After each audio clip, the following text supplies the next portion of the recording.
Normal switch board को smart switch board में convert कैसे किया जाता है और इसे मोबाइल से ऑपरेट कैसे किया जाता है, ये वाला डिवाइस आपको लेना पड़ेगा और इसका लिंक आपको व्यू प्रोडक्ट एंड हिस्टोरी में मिल जाएगा। गूगल एलेक्सा से भी इसे चला सकते हैं। सबसे पहले इसका यूज़र मैनुअल आपको पढ़ना जरूरी है, क्योंकि इसकी मदद से ही आप ऐप को अच्छे तरीके से यूज़ कर सकते हो। इसका वारंटी कार्ड है और ये डिवाइस है। डिवाइस के अंदर आपको 4 वायर पीछे की तरफ मिलेंगे। ये क्या काम आएंगे बताएंगे। एक इंडिकेटर मिलता है, न्यूट्रल फेज लगाने के लिए 2 लाइन और 4 चैनल यानी 4 स्विच इससे कंट्रोल किया जा सकता है। कितना लोड दे सकते हैं पीछे सब कुछ लिखा हुआ है। खोल करके देखते हैं। अंदर 4 रिले, एक माइक्रो कंट्रोलर, एक एसएमपीएस है। ये सारा चीजें होती है और यहाँ पे इस डिवाइस को स्विच बोर्ड में फिट करेंगे। तो सबसे पहले हम स्विच बोर्ड को ओपन करेंगे और यहाँ पे देखेंगे कि 4 स्विच हमें कौन से चाहिए, यानी कि आपकी रिक्वायरमेंट के अनुसार मुझे एक ये वाला, एक ये वाला और एक ये वाला और एक ये वाला, 1 2 3 4 मुझे स्विच चाहिए। और मैं इसको इन्वर्टर से कनेक्ट करना चाहूंगा।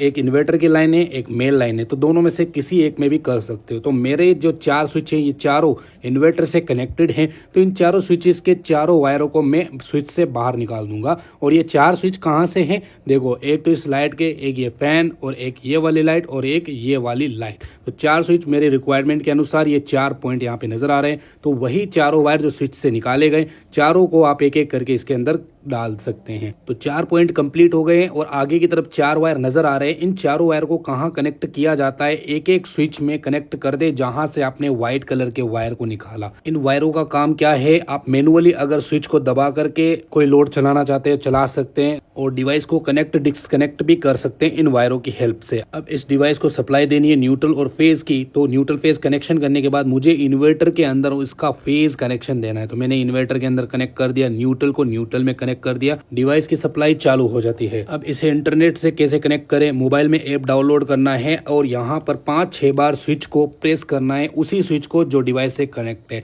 ऑटोमेटिकली लाइट ब्लिंक करना शुरू करेगी, यानी कि इसको कनेक्शन देना है। अब ऐड डिवाइस के अंदर जाएंगे और यहाँ पे डिवाइस नजर आ जाता है, इसको क्लिक करेंगे, वाईफाई के पासवर्ड यूजर आईडी डाल करके बस अब ये सक्सेसफुली कनेक्ट हो जाता है। अभी वेट करके यहाँ पे देखो राइट निशान आ गया, डन करेंगे और हमारी स्विच ऑपरेट हो गए हैं। अब इसको दुनिया के किसी भी कोने में जा करके आप ये चारों बटन को कंट्रोल कर सकते हैं। अब इस डिवाइस को हम अंदर फिट कर देंगे। फिट करने के बाद स्विच को कनेक्ट कर देंगे और अब देखिए यहाँ पे मैनुअली भी आप चला सकते हैं और मोबाइल की हेल्प लेकर के इंटरनेट की मदद से आप इसको चला सकते हैं, बंद कर सकते हैं। और आप इस स्विच को गूगल एलेक्सा से भी कनेक्ट कर सकते हैं, ताकि आप बोलें कि फैन चालू करो तो ऑटोमेटिकली फैन चालू हो जाए। और मैनुअली भी चलाना चाहते हैं, मैनुअली भी चला सकते हैं। बधाई हो, आपने वायरिंग को सीख लिया है।